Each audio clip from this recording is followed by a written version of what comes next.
falar um pouquinho da nossa Parashá Bealoterá. Então, para a gente entender, começar a entender, vamos saber o que significa Bealoterá. Então, literalmente é quando você fizer subir, quando você levantar. Vamos entender do que está falando, vamos conectar com o finalzinho da Parashá da semana passada e, Bezrat Hashem, vamos ver como está continuando os acontecimentos aqui do Sefer Bamidbar. A gente sabe que o Sefer Bamidbar é justamente o livro dos principais acontecimentos que aconteceram durante os 40 anos no deserto. Na verdade, não era para ser 40 anos, a gente vai ver na Parashá da semana que vem um grande tropeço do povo que causou com que eles ficassem 40 anos no deserto, mas vamos ver como terminou a Parashá da semana passada e como começa dessa semana e qual a conexão entre as duas coisas. A Parashá dessa semana começa com as seguintes palavras: Vaidaber Hashem el Moshe lemor. Então disse Deus para Moshe, Daber el Aron ve'amarta ilav, vai lá para o Aron e fala para ele, Bealotcha et anerot el mul pnei amenorá yairu shivat anerot. Então aqui é o comando de Deus que o Aron Cohen, ele vai ser o responsável, ele e Bezrat Hashem, seus futuros descendentes, vão ser os responsáveis por um dos serviços mais bonitos que tem dentro do nosso Mishkan, o templo móvel, futuramente dentro do Beit HaMikdash, que é o acendimento diário da menorá. Vamos ver o que tem de tão bonito nesse acendimento. Além da menorá ser um dos utensílios realmente mais bonitos que tinha na época do nosso Mishkan, do Beit HaMikdash, mas o próprio acendimento tem uma mensagem muito bonita que está sendo transmitida. Então, o Rashi, ele pergunta o que tem a ver esse assunto aqui do acendimento da menorá, do comando de Deus, que o Aron Cohen, ele vai ser o responsável pelo acendimento da menorá, com o final da Parashá passada, a Parashá Nassó. Então, vamos voltar, o que aconteceu no finalzinho da Parashá passada?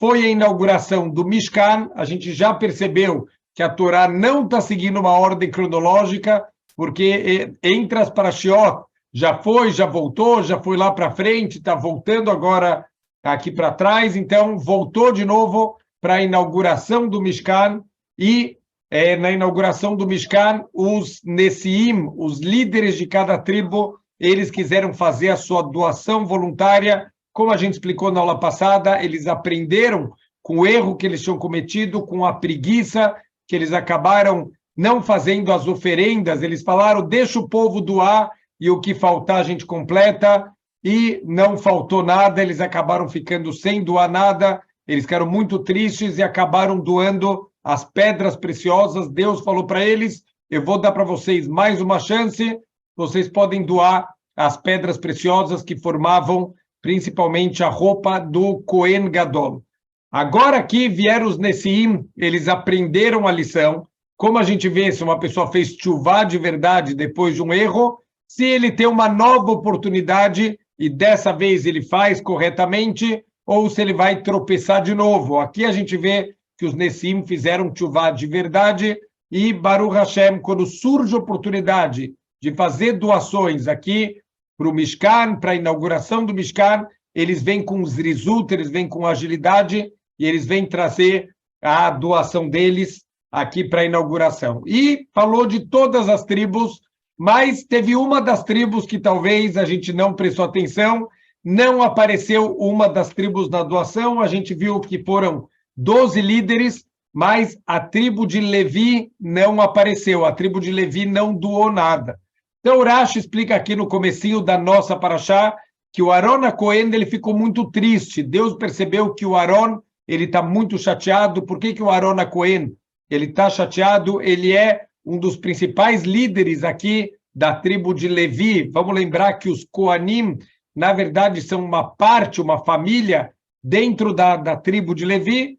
E o Aron, ele está muito triste. Olha, todas as tribos com os seus líderes participaram da inauguração do Mishkan, mas a minha tribo, eu como líder da tribo, e a minha tribo, a tribo de Levi, nós não participamos. Então ele estava muito chateado. O que Hashem falou para ele? Aron, não fica chateado, porque a participação de vocês no Mishkan vai ser muito maior do que a participação das outras tribos, vocês vão receber esse trabalho de acendimento diário da menorá.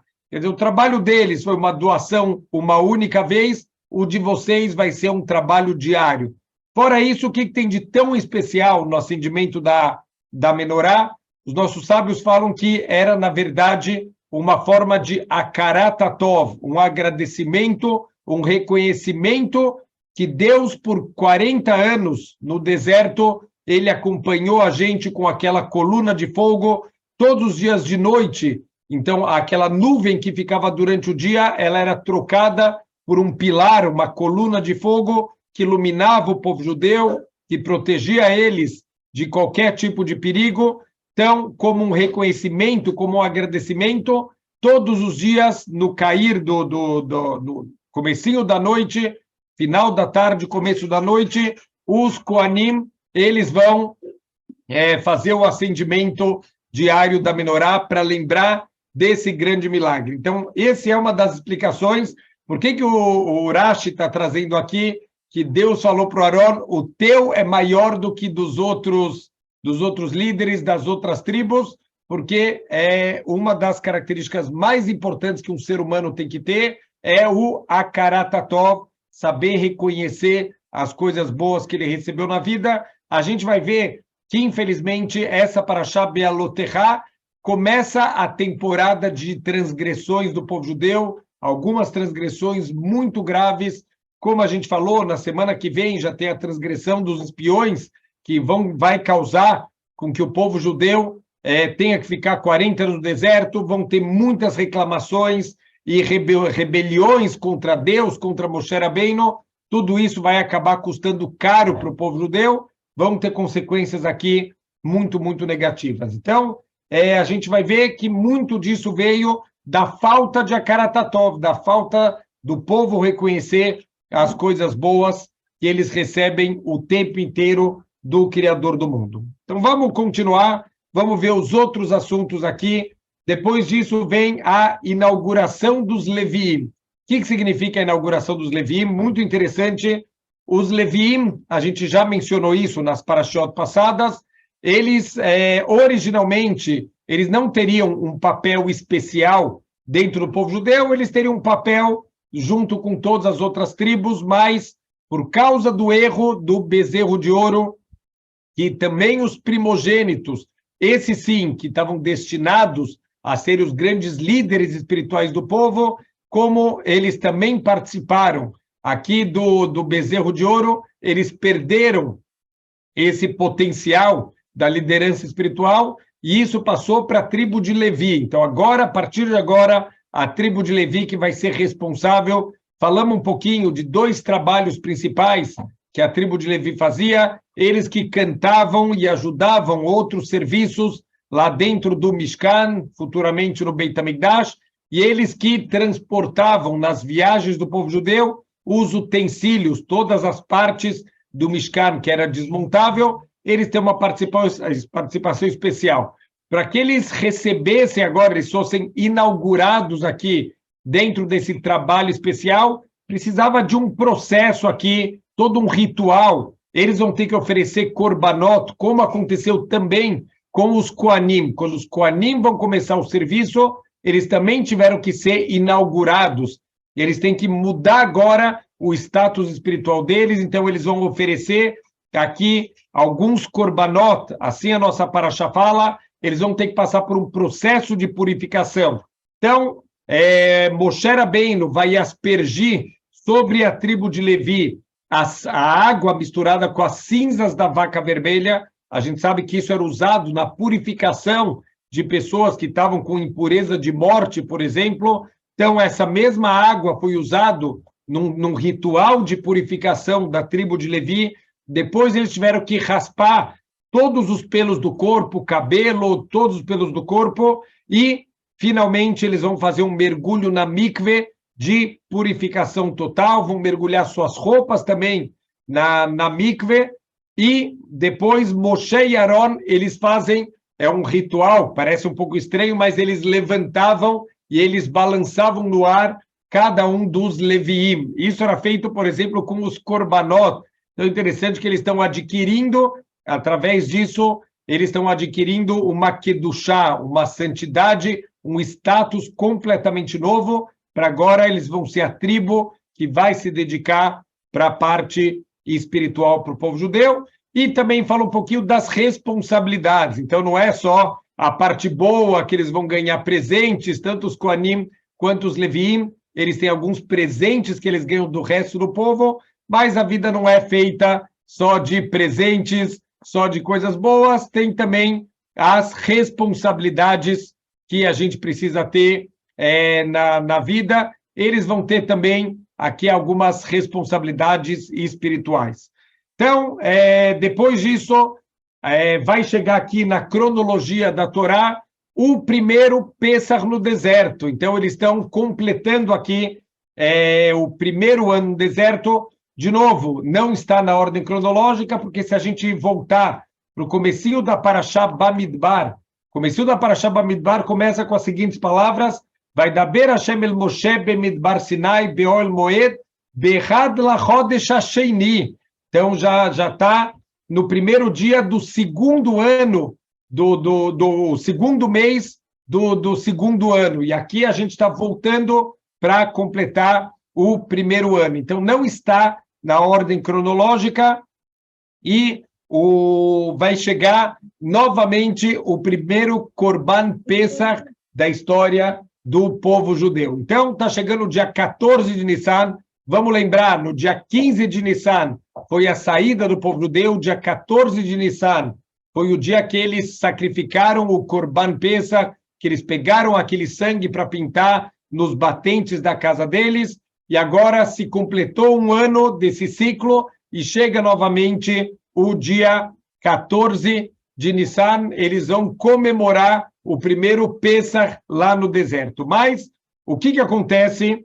Esse foi aqui um detalhe que pouca gente conhece, esse foi o único Korban Pesach que o povo judeu fez durante os 40 anos que eles ficaram no deserto. Por quê? Porque durante os 40 anos, eles não sabem, a gente vai ver aqui na nossa Parashá, quando que eles vão viajar, quando eles vão ficar acampados. Durante os 40 anos no deserto, foram 42 viagens, principalmente nos primeiros e nos últimos anos, mas eles não sabem quando eles vão viajar, eles têm que estar de prontidão, a qualquer momento, a gente vai ver, tinha um sinal de Deus quando ele quer que o povo levante o acampamento.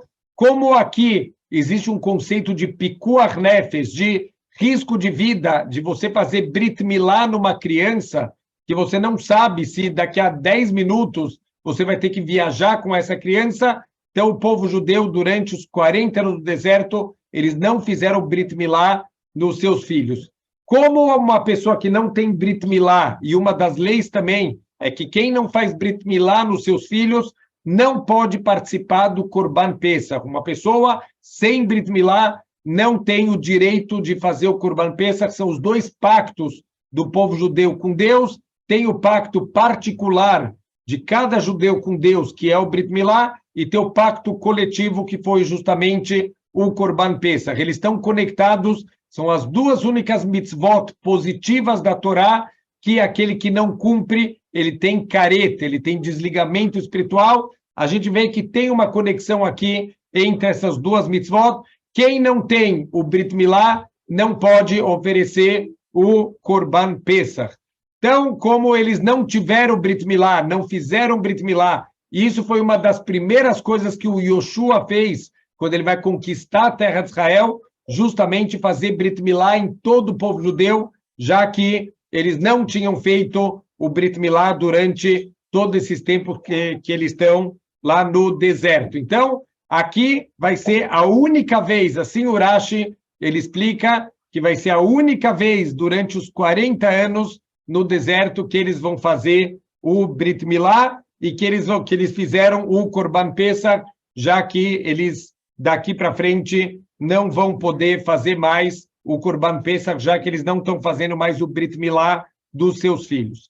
E aqui vai acontecer algo muito importante, algo que mudou aqui um pouco o conceito, é um exemplo aqui que é dado para todo o povo judeu, incrível. O que aconteceu? Quando chega no momento de realmente de oferecer esse Corban Pesach, chega um grupo de pessoas que eles vão falar com Moshe Rabbeinu, falou, Moshe, a gente está com um problema técnico, a gente sabe que um Corban, ele não pode ser oferecido por uma pessoa que está impura, uma pessoa que está com impureza espiritual, ele não pode oferecer o Corban Pesach. Então, aqui a gente tem um problema técnico, essas pessoas falam para Moshe Rabbeinu, a gente está impuro, impureza de mortos, a gente não pode oferecer. Tem duas opiniões aqui que os nossos sábios trazem, por que eles estavam impuros com morte. Uma opinião, que eles tinham cumprido a mitzvah de met mitzvah. O que é met mitzvah? Quando uma pessoa ele encontra um corpo caído e não tem ninguém cuidando aqui desse corpo, ele tem aqui a obrigação, recai sobre essa pessoa a obrigação de cuidar de tudo que é necessário para fazer o enterro dessa pessoa, que ele tenha todo o enterro, que com todas as partes da Halachá, que uma pessoa precisa passar para ser enterrada. Então, aqui é interessante, essas pessoas estavam cumprindo uma mitzvah e agora chegou a época do Corban Pesach, eles estão impuros. Para tirar a mitzvah, para tirar a impureza de morte, precisava, além das cinzas da vaca vermelha, ela é aspergida no terceiro dia e no sétimo dia. Quer dizer, precisa de 7 dias de purificação. Depois disso, ainda tem um mergulho na mikve para a pessoa tirar completamente essa impureza de morte, né, o contato com os mortos. Então, uma opinião, eram pessoas que tinham se ocupado dessa mitzvah de enterrar alguém, e uma outra opinião, que eram as pessoas que estavam carregando o caixão do Yosef. A gente sabe que o Yosef, antes de falecer, ele avisou para o povo, olha, com certeza Hashem vai lembrar de vocês. Tudo isso já tinha sido profetizado desde a época de Avraham Avinu, eles já sabiam que eles vão passar pela escravidão, mas não se preocupem, ele falou para os irmãos, mas isso valendo para todo o povo judeu, Deus vai se lembrar de vocês, Deus vai tirar vocês daqui, e quando ele tirar vocês daqui, por favor, eu quero que vocês levem o meu caixão junto com vocês. Ele fez o povo judeu jurar que eles vão levar o caixão, e Moshe Rabbeinu, ele foi pessoalmente se ocupar dessa mitzvah, ele que foi pegar o caixão do Yosef, que tinha sido afundado lá no Rio Nilo, e agora as pessoas que estão carregando esse caixão, eles estão impuros. Então, qualquer uma das duas opiniões, estamos falando de pessoas que estão fazendo uma mitzvah, não são pessoas que foram negligentes, não são pessoas que foram descuidadas, são pessoas que estão cumprindo uma mitzvah aqui de se ocupar com os mortos, e eles chegam no dia do Corban Pesach, eles não estão puros para poder oferecer o Corban Pesach. O que eles foram falar com Moshe Rabbeinu? Para ver se aqui tem alguma leniência, se tem alguma exceção da regra. Olha, Moshe, a gente está impuro, mas a gente está impuro por uma mitzvah. Será que tem alguma leniência aqui? A verdade é que eles não têm nem obrigação de cumprir essa mitzvah, porque tem uma regra que é o Seik ba mitzvah patur mina mitzvah. Se você já está ocupado com uma mitzvah da Torá, você está isento naquele momento de se ocupar com outras mitzvot. Então, se essas pessoas estão aqui ocupadas com uma mitzvah da Torá, eles estariam isentos aqui da mitzvah do Corban Pesach. Mas o que a gente percebe daqui são pessoas que não estão procurando isenção, não estão procurando formas de sair do serviço de Hashem, ao contrário, eles estão procurando maneiras de como sim participar. Falam que essa é a diferença das primeiras gerações e as últimas gerações, enquanto eles procuravam maneiras de como eu posso fazer as mitzvot, muitas vezes a gente acaba procurando maneiras de como eu posso escapar das mitzvot, quais as isenções que eu posso ter aqui das mitzvot da Torá. Então, Moshe achou muito interessante a pergunta dessas pessoas, é uma pergunta que vem do amor pelas mitzvot, a vontade de cumprir a vontade de Hashem, mas ele falou, eu não sei, eu vou perguntar para Deus e vamos ver o que Deus vai me revelar, e Deus ele gostou tanto que, pelo mérito dessas pessoas, ele entregou a mitzvah de Pesach Sheini. O que é Pesach Sheini? Se uma pessoa, no dia da oferenda do Corban Pesach, no dia 14 de Nissan, por algum motivo ele estiver com uma impureza espiritual, principalmente a impureza da morte, que a gente falou que leva 7 dias para a pessoa se purificar, ou até mesmo se uma pessoa está muito longe, quer dizer, ela está no meio de uma viagem. Vamos voltar para 3.000 anos atrás, 3.300 anos atrás, uma pessoa quer fazer uma viagem de navio, levava para atravessar o oceano, levava meses, 3, 4 meses de viagem, muitas vezes eles pegavam no meio do caminho, pegavam tempestades, às vezes os navios eram desviados. Quem ia fazer uma viagem de navio nunca sabia quando e se ele vai voltar para casa. Então, estamos falando aqui de condições completamente diferentes. Mesmo quem está viajando de camelo, de cavalo, qualquer outra forma, não está indo de avião, não está indo de carro, os tempos de viagem são muito longos, às vezes a pessoa se perdia no deserto. Então, alguém que teve uma força maior, ele não é uma falta de por que não se programou? Ele tinha se programado, mas aconteceu alguma coisa, ele não teve a opção de chegar e conseguir fazer o Corban Pesach na data certa. Deus falou, não se preocupa, eu vou dar para vocês mais uma oportunidade. Quem quer de verdade alguma coisa, consegue. Deus ajuda, Deus vai abrir portas novas.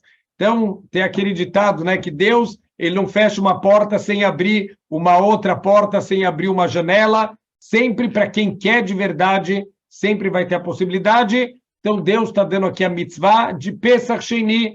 Pesach Sheni daqui a um mês exatamente, quer dizer, no dia 14 do mês de Iyar, vocês vão ter a nova possibilidade. A verdade é que, apesar de ser Pesach Sheni, obviamente tem algumas diferenças do Pesach Rishon. Por exemplo, não é um Hag, não é Yom Tov, então não tem nenhuma proibição de melachot, de fazer nenhuma atividade construtiva.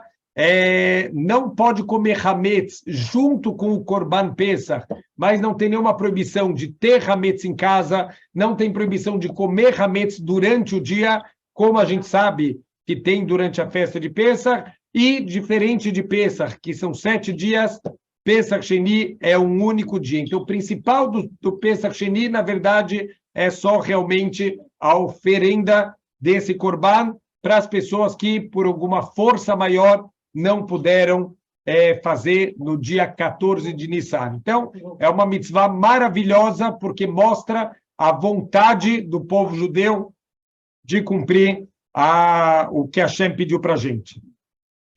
Depois disso, a Parashá vai começar a falar para a gente das viagens do povo judeu no deserto, os sinais para começar uma viagem. Tudo que o povo judeu vai fazer no deserto é de acordo com a vontade de Hashem. Algumas vezes nessa Parashá vai aparecer o versículo Alpi Hashem Isau ve'alpi Hashem Yachanu.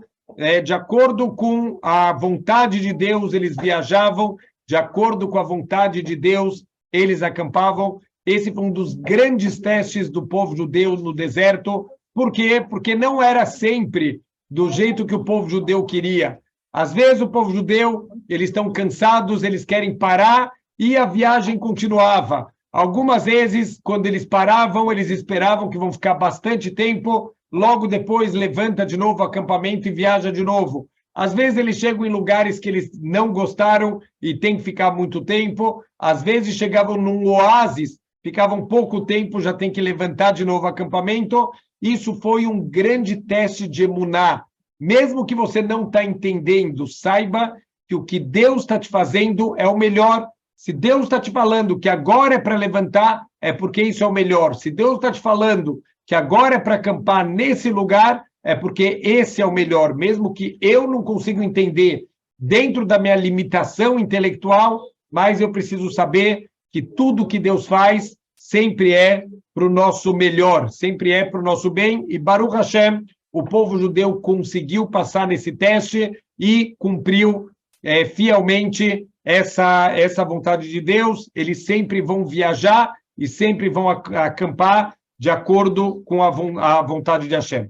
Mas como funcionava? Qual era o sistema? Então, olha só que interessante, nossos sábios falam que quando eles vão começar a acampar, quando eles vão começar a viagem, perdão, então a nuvem estava repousada sobre o Mishkan, então essa nuvem repousada significava para eles continuarem, quando essa nuvem se levantava e ela ia para cima da tribo de Yehudá. A gente sabe que a tribo de Yehudá são os líderes do povo judeu, então ela vai para cima da tribo de Yehudá, e assim os nossos sábios falam, não sei exatamente, eu nunca vi nenhuma ilustração disso, mas essa nuvem ficava na forma de uma viga, então isso significava que o povo judeu deve começar a viagem, talvez, é um sinal de desmontar as vigas do Mishkan, que assim era feito na prática, aquelas madeiras todas que formavam o Ohel Moed, daquela tenda, onde ficavam os utensílios mais sagrados. Isso era talvez um sinal de desmontar o Mishkan, vai começar a viagem. Fora isso, mais um dos assuntos que vai ser trazido aqui na Parashá é das trombetas de prata de Moshe Rabbeinu. Então, depois que as nuvens levantaram, foram para cima da tribo de Yehudá, Moshe Rabbeinu vai tocar essas trombetas, e aí sim a viagem vai começar. Então, começava naquele momento os preparativos para levantar o acampamento, para desmontar as tendas, para desmontar o próprio Mishkan e começar as viagens. A gente já viu na Parashá Bamidbar, a viagem não era de uma maneira desordenada, as tribos todas misturadas, eles mantinham uma ordem, quer dizer, isso foi determinado por Deus, como eles vão viajar, qual é a ordem, quais as tribos que vão na frente, o Mishkan vai sempre no meio do povo judeu, quais as tribos que vão atrás, e eles vão de uma maneira muito ordenada, viajando lá pelo deserto. Então, isso foi um grande teste aqui de emuná para o povo judeu, e Baruch Hashem, a Torá, ela vem testemunhar para a gente que eles conseguiram passar nesse teste de não ficar questionando aqui os acampamentos e as viagens do povo judeu, com raríssimas exceções. A gente vai ver nessa Parashá um dos exemplos de reclamações que aconteceram no caminho. O que acontece? Mais um detalhe aqui interessante. O Moshe Rabbeinu, ele convida o Itró. Na verdade, o Itró ele é chamado nessa Parashá com outro nome, ele é chamado de Rovev. Moshe Rabbeinu vai convidar o Itró para fazer parte do povo judeu. Mas peraí, o Itró já não tinha se juntado, a gente já viu lá no Sefer Shemot, inclusive tem uma Parashá no nome do Itró. Então aquilo aconteceu, de acordo com algumas opiniões, logo depois do primeiro Yom Kippur do povo judeu, quando o Itró ele veio aqui se juntar com o povo judeu, que ele deu até a ideia de dividir o povo judeu em tribunais de justiça, mas quando a gente fala da primeira vez que o Itró se juntou ao povo judeu, o que está escrito? Que ele voltou depois para a casa dele, não fica muito claro por que ele voltou. Tem quem fala que ele foi também fazer a conversão completa de toda a família dele que tinha ficado lá em Midian. Quando ele foi se juntar ao povo judeu a primeira vez, ele também foi levar a Tzipora e os dois filhos de Moshe que tinham ficado em Midian. Quando Moshe ele conseguiu, quando ele foi lá ele estava em Midian, ele voltou para o Egito para libertar o povo judeu. Então o Aaron falou, não, deixa a tua esposa e teus filhos lá em Midian em segurança, porque a nossa missão vai ser uma missão muito perigosa. E assim ele fez. Então o Itró, o primeiro encontro do Itró com Moshe Rabbeinu foi para trazer a esposa de Moshe Rabbeinu e os filhos, e aqui é um segundo encontro. Então, o povo, olha que incrível, eles já estavam há 3 dias de entrar na terra de Israel. Eles já estavam prestes para entrar, e infelizmente vai ter uma grande pedra no caminho, que esses 3 dias vão se transformar em quase 40 anos. Mas, como eles estavam prestes a entrar na terra de Israel, naquele momento, o Itró, ele veio visitar o povo judeu novamente, e Moshe insistiu para que ele entrasse junto com o povo judeu e fizesse parte. Ele falou, você vai ser como se fossem os nossos olhos. O que significa isso? Tem aqui algumas explicações. O Itró, ele tinha presenciado, ele foi testemunho ocular de muitos dos milagres que aconteceram para o povo judeu. Fora isso, está escrito que o Itró, se ele não fosse junto com o povo judeu, isso poderia ser Hilul Hashem, poderia denegrir, manchar o nome de Deus. Espera aí, Itró, você procurou todas as idolatrias do mundo, você falou que você viu que é tudo mentira, que a única verdade é Deus. Se você não for junto com a gente, os outros vão falar, ele falou isso da boca para fora. Se fosse verdade, ele ia estar junto com o povo judeu. Então, Moshe estava preocupado que o Itró não ir junto, poderia ser um Hilul Hashem. Fora isso, o Itró era um grande conhecedor da região, talvez ele vai poder ajudar muito o povo judeu a como entrar na terra de Israel, a melhor maneira de entrar na terra de Israel. E, por último, que ele fosse um olho espiritual do povo judeu, era uma pessoa já muito vivida, era uma pessoa muito sábia, que passou a vida buscando a verdade e ele poderia contribuir muito para o povo judeu. Então, a verdade é que a gente não sabe se no final das contas o Itró ele escutou ou não escutou, existe uma machloket, temos aqui uma discussão dos nossos sábios, se no final das contas ele aceitou ou não aceitou. Então tem quem fala que ele não aceitou, mas os filhos dele sim entraram, já que tem uma região dentro da terra de Israel, onde a família do Itró, os descendentes dele moravam nessa região, mas não fica claro se o próprio Itró ele aceitou ir junto ou não. Então, existe aqui uma discussão dos nossos sábios se ele aceitou ou não aceitou. Depois disso, vai começar aqui, infelizmente, as grandes transgressões do povo judeu em níveis quase inacreditáveis. Um povo que acabou de receber a Torá no Har Sinai, que está vendo milagres acontecendo, eles comem man que cai do céu todos os dias, eles são protegidos por nuvens que acompanham eles, as roupas do corpo elas não se apodrecem, os sapatos crescem com eles têm tudo, poço de água acompanhando, é um povo que não falta nada, e a gente vai ver, infelizmente, que o povo judeu começa a entrar aqui numa sintonia de reclamação. Aonde começa tudo isso? Olha que incrível, a primeira transgressão, que é até um pouco difícil da gente entender que transgressão é essa, mas a primeira transgressão que o povo judeu comete, e esse é o início de todas as outras transgressões que vão aparecer nessa paraxá e que vão aparecer na vida também, começa com essas palavras, Vaisu mihar Hashem derech shloshet yamim. Eles viajaram da montanha de Deus numa distância de 3 dias de viagem. Isso é uma grande transgressão. O Rashi, a gente precisa do Rashi aqui, o versículo aparentemente não demonstra nenhuma transgressão, mas o Rashi, ele traz aqui, tem Midrashim também que falam sobre isso, que aqui o povo judeu fugiu da montanha de Deus. O povo judeu fugiu de Hashem como uma criança que foge da escola. O que significa isso? Para quem lembra a época de escola, como as crianças ficam esperando ansiosamente aquele bendito sinal que toca no final do dia e acabou de tocar o sinal, as crianças já pegam suas mochilas e já querem sair correndo, mesmo que o professor ainda tem mais coisa para falar. Às vezes o sinal pega o professor meio de surpresa, ele está no meio da frase, tem crianças que já pegam a mochila e acabou, mesmo que fisicamente eles não saíram, a cabeça já foi embora da escola. Então, olha que incrível, o povo judeu estava no Har Sinai, recebendo a Torá diretamente de Hashem, e de repente eles fugiram do Har Sinai, como crianças que estão fugindo da escola, eles perderam a oportunidade. Então, isso é um dos maiores castigos que uma pessoa pode ter na vida, quando ele tem a possibilidade do crescimento espiritual, ele tem a possibilidade de assistir uma aula de Torá, de crescer em Torá e Mitzvot,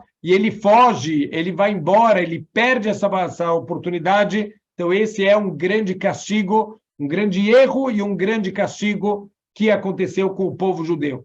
Então, a gente poderia pensar, mas espera aí, Deus, você precisa julgar o povo para o bem, você precisa dar o din lekavzchut, julgar as pessoas de maneira favorável. Talvez eles estão correndo porque eles querem chegar logo na terra de Israel, já que tem muitas mitzvot da Torá que a gente só pode cumprir dentro da terra de Israel. Por exemplo, mitzvah de Shemitah, a mitzvah do Yovel, são mitzvot associadas, muitas mitzvot de separar Trumá, Maser, coisas que estão ligadas com a terra de Israel, com a santidade da terra de Israel, tudo isso só dá para fazer lá na terra de Israel. Então, as pessoas, elas talvez estão correndo porque elas querem cumprir mitzvot. Por que Deus não está julgando as pessoas para o bem?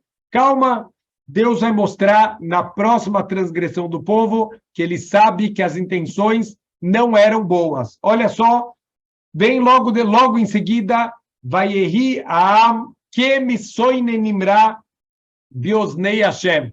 E o povo estava como se estivessem reclamando aos ouvidos de Hashem. Vaishma Hashem, e Deus ele escutou. Vaihar Apó, e Deus ficou furioso. Toda vez que está escrito essa expressão na Torá, Vaihar Apó, queimou a fúria de Hashem, significa que o povo judeu chegou num nível que eles já merecem um castigo. Agora, eles já chegaram, já romperam aqui o limite que eles podiam ter chegado, e agora já foi decretado no mundo espiritual algum castigo que vai recair sobre eles aqui embaixo. Vai tubaer bam esh Hashem. Veio um fogo de Deus e queimou o povo judeu. Vatohal biktsea machané, e queimou nos limites, nos extremos do acampamento, queimou essas pessoas que estavam reclamando. Então, aqui tem algumas perguntas. O que quer dizer? Eles eram kemisoinenim, como se eles estivessem reclamando. Ou você está reclamando ou não está. Não dá para ser como se estivesse reclamando. E fora isso, o que está escrito? Vaishma Hashem. E Deus escutou. Deus não escuta tudo? É alguma novidade que Deus escutou? Então, toda vez que está escrito Vaishma Hashem na Torá, Vaishma, a gente sabe que Shma não é simplesmente escutar. É a pessoa realmente internalizar. É a pessoa entender alguma coisa a mais do que ela está ouvindo. Quer dizer, quando você ouve, ouvir significa que você está usando o teu sentido físico da audição. Mas quando você escuta, significa que você absorveu e você entendeu alguma coisa a mais que está sendo transmitida. Aqui Hashem, ele escutou. Tem alguma coisa errada nessa reclamação do povo judeu e Deus entendeu que tem alguma coisa errada. O que aconteceu? O povo judeu aqui está reclamando sem motivos. Eles não têm por que reclamar. O que o Urashi explica para a gente? Qual o motivo da reclamação? Deus viu que o povo judeu está empolgado, eles fugiram da montanha de Deus, vai ver que eles querem chegar logo na terra de Israel. Então, o que Deus fez? Deus fez um grande milagre e eles conseguiram viajar em um único dia a distância que normalmente eles levariam 3 dias.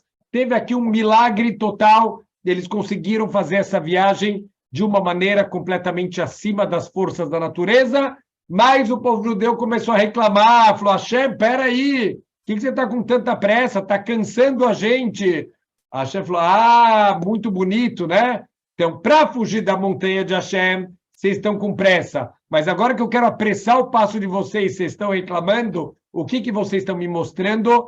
Que lá atrás era tudo mentira, não era vontade de se conectar, era vontade de fugir da Torá. Por que eles querem fugir da Torá? Eles estão com medo, olha, vamos embora rápido daqui, Deus já entregou para a gente 613 mitzvot. Se a gente continuar, é capaz dele querer dar mais mitzvot. Vamos rápido embora daqui, para não sobrar para a gente ainda mais mitzvot para a gente cumprir. E eles estão demonstrando, isso é o conceito da Torá, de din e resbon. Às vezes a gente faz um ato e não está claro qual era a nossa intenção verdadeira. Então, eu vou dar um exemplo. Uma pessoa, vem um pobre pedir dinheiro para essa pessoa, e a pessoa fala, olha, desculpa, senhor pobre, mas eu não tenho dinheiro para te ajudar. Tá bom, pobre que realmente mal e mal tinha o que comer, não tinha onde morar, mas essa pessoa fala para o pobre, não vou poder te ajudar, porque eu não tenho dinheiro. Tá bom, Deus ele guarda aquela informação, isso é din. Deus vai guardar a informação, talvez a pessoa não ajudou, porque ele não tem dinheiro. Mas daqui a 3 dias, essa mesma pessoa que falou que não tem dinheiro, ele vai para o shopping, e lá no shopping ele torra dinheiro nas coisas mais inúteis, nas coisas mais supérfluas que ele poderia gastar, Ah, olha só, você não tinha falado que você não tinha dinheiro, apareceu. Olha que milagre incrível, para ajudar um outro ser humano, para dar o que essa pessoa vai comer. Você não tinha dinheiro, né? Mas para gastar em besteiras, para gastar em coisas supérfluas, Mina Shamayim, apareceu dinheiro. Outro exemplo que eu sempre dou, tem pessoas que a gente convida, não, vamos passar a noite estudando em Shavuot, e a pessoa responde, ah, eu não aguento, eu não consigo virar a noite estudando em Shavuot. E aí tem logo depois, tem uma festa, que a pessoa é convidada, ela vira a noite lá na festa, e olha que milagre, você não falou que você não conseguia passar a noite? Você conseguiu passar a noite, din e resbon. Deus vai usar os próprios atos da pessoa para provar que, na verdade, aquele argumento anterior era simplesmente uma grande desculpa que a pessoa estava dando. Então, Deus ele já vai ficar bravo aqui e ele vai mandar um fogo que vai queimar esses reclamadores. Por que está escrito que missoinem, como se estivessem reclamando? Porque era uma reclamação não justificada, era uma reclamação que não era verdadeira, eles estavam só procurando uma maneira de se desconectar de Hashem. Da mesma forma que eles correram da montanha de Hashem, aqui eles estão procurando um pretexto para se afastar novamente de Hashem. Depois disso vem mais um grande erro do povo judeu. Infelizmente, como a gente falou, o povo judeu literalmente está reclamando de barriga cheia. Deus dá para eles o man, uma comida espiritual, uma comida que tem tudo o que eles precisam, todos os nutrientes, vitaminas para manter o corpo de uma maneira perfeita, mas o povo judeu começa a reclamar, a gente não aguenta mais esse man, ninguém quer mais, mas tem o gosto que você quiser, pode ter o gosto, você pode dar a forma que você quiser, você quer, pode fritar ele, você pode assar ele, você faz um pastel, você faz um bolo, você faz o que você quiser com ele, tem o gosto que você quiser, e os nutrientes e vitaminas e carboidratos, tudo para o teu corpo funcionar de uma maneira perfeita, e mesmo assim o povo está reclamando. Deus, a gente quer comer carne, eles têm carne, eles têm os animais que eles saíram do Egito com os animais, mas eles querem, não, mas eu vou comer o meu animal. Deus não pode me dar um animal para eu comer, eu quero carne para comer, eu não aguento mais esse man. E olha até onde chega uma pessoa que não sabe reconhecer as coisas boas que ele tem na vida. Olha que o povo começa a falar, Zahar no etadagá, asher nochal bemitzrayim, que saudades daquele peixe delicioso que eu comia lá no Egito, Hinam, e lá era de graça. O que quer dizer de graça? Alguém está cobrando aqui? Deus está cobrando as 613 mitzvot. Lá eu não tinha mitzvot, lá eu comia de graça. Na verdade, aqui é um grande erro, é uma romantização de um passado que é horrível, um passado de escravidão, dos piores horrores. A gente sabe que todas as pragas, as 10 pragas, foram midá keneged midá, medida por medida, para castigar os egípcios por tudo que eles tinham feito contra o povo judeu, por todo o sofrimento. Foram 210 anos de uma escravidão brutal, e eles estão com saudades do peixe que eles comiam de graça, e aqui uma outra lista de comidas também, saudade da cebola, do alho. Quer dizer, a gente vê que estão procurando maneiras de irritar Deus, de ir contra Deus, de sair desse relacionamento, e infelizmente, mais uma vez, as consequências vão ser trágicas.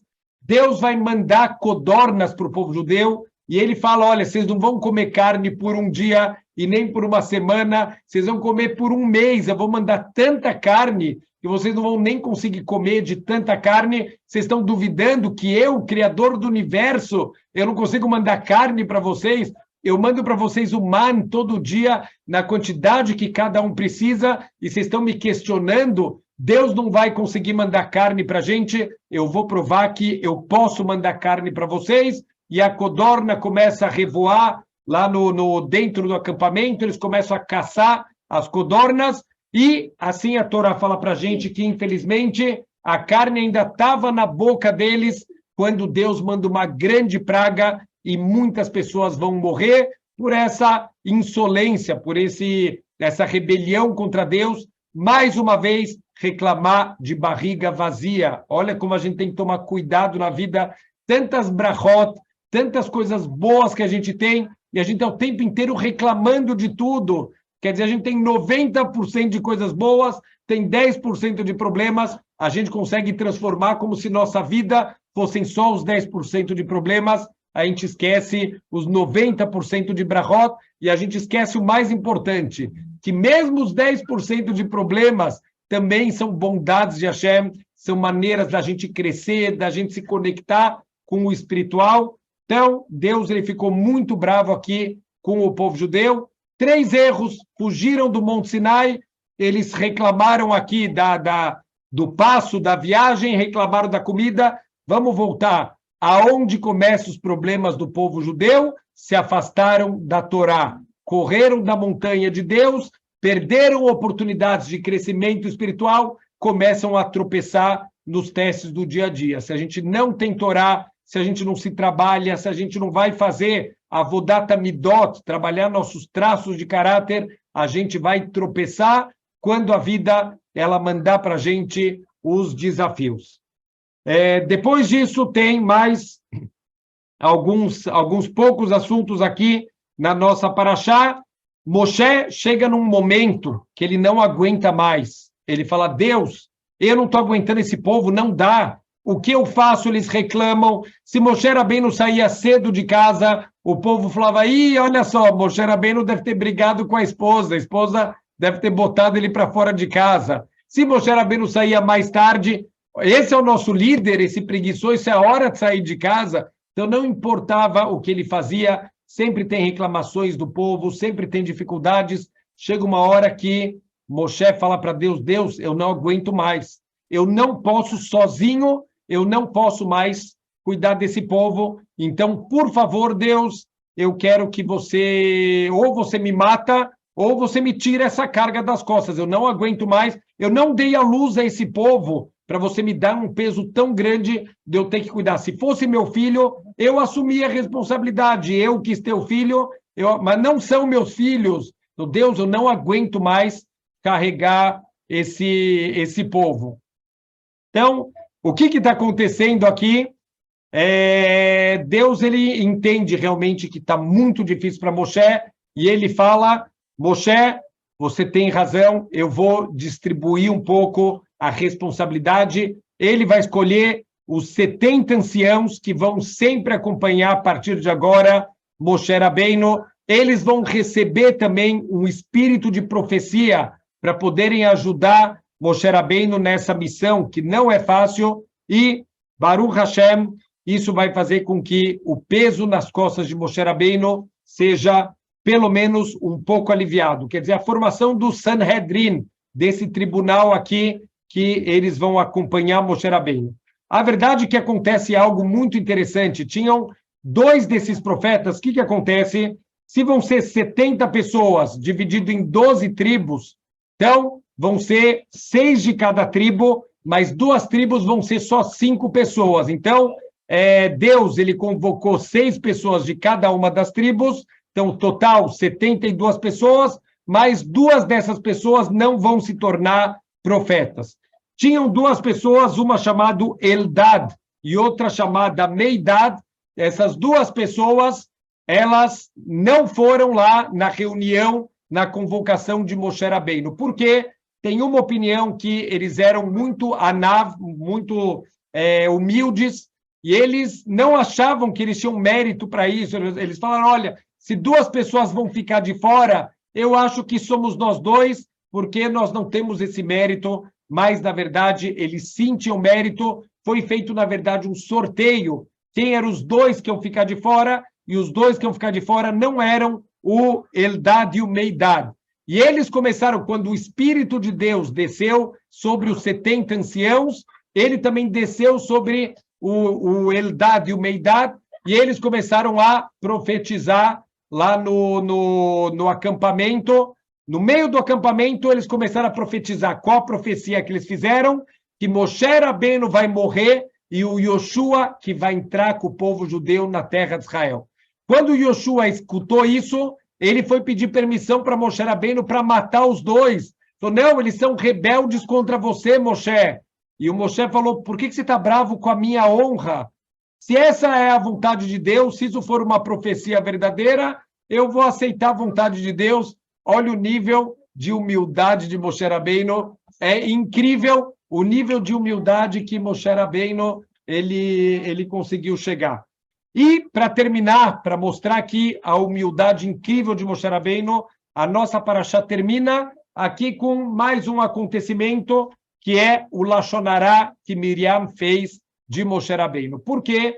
A Miriam, na verdade, ela amava o irmão, ela respeitava o irmão, ela arriscou a vida dela, quando ela era pequena, para seguir a cesta de Moshe Rabbeinu, mas ela fez um grande erro. Ela achou que Moshe Rabbeinu estava no mesmo nível dos outros profetas do povo. Inclusive, ela era uma profetisa. Miriam tinha um nível de profecia muito grande. O mérito dela, que um poço de água acompanhava o povo judeu, ela achou que Moshe estava no mesmo nível dos outros profetas. Moshe, ele acabou se separando da Tzipora, porque ele tem que estar num estado de pureza e dedicação para Deus 100% do tempo, diferente dos outros profetas que só falavam com Deus à noite, ou num transe, ou num sonho, ou quando ele saía um pouco da realidade material. Moshe era diferente, ele falava com Hashem pé a pé, de boca para boca, eles falavam com Hashem de uma maneira direta, e a Miriam não entendeu essa diferença. Então, Moshe,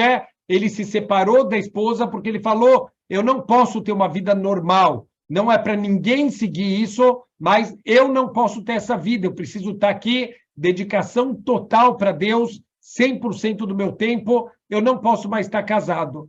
E a Miriam não entendeu, e ela foi fazer um Lashon Hará para o Aron, de novo, com intenções positivas, construtivas, vamos ajudar o Moshe, ele está equivocado, nós também somos profetas, também todo mundo aqui, todos os profetas têm que se separar dos seus maridos e esposas, não estou entendendo o que Moshe Rabbeinu quer. Deus, nesse momento, aparece e fala, Miriam, quem você pensa que você é? Você está falando do meu Moshe, aquele que é um Eved Neman, que é um escravo confiável na minha casa, com quem eu falo pé a pé, não como os outros profetas. Você está se igualando a Moshe Rabbeinu. Quem você pensa que você é? Deus dá uma bronca muito dura. E, apesar de Miriam ter feito tudo isso com as melhores intenções do mundo, foi considerado Lashon Hará e ela ficou com tzarat.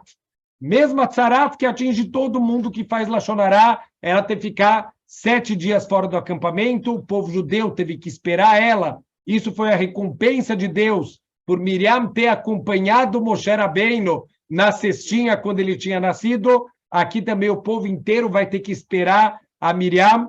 E o mais incrível é o Pasuk que fala sobre Moshe Rabbeinu. Pasuk fala que Moshe Rabbeinu era mais humilde do que todos os homens. O que tem a ver aqui com o Lashon Hará, falar as qualidades de humildade de Moshe Rabbeinu? Normalmente, quando a gente escuta alguém falando mal da gente, a gente fica chateado, a gente guarda rancor. Moshe Rabbeinu não se importou absolutamente nada. Ele é tão humilde que para ele é o contrário. Ele não entendeu porque que Deus estava bravo com Miriam.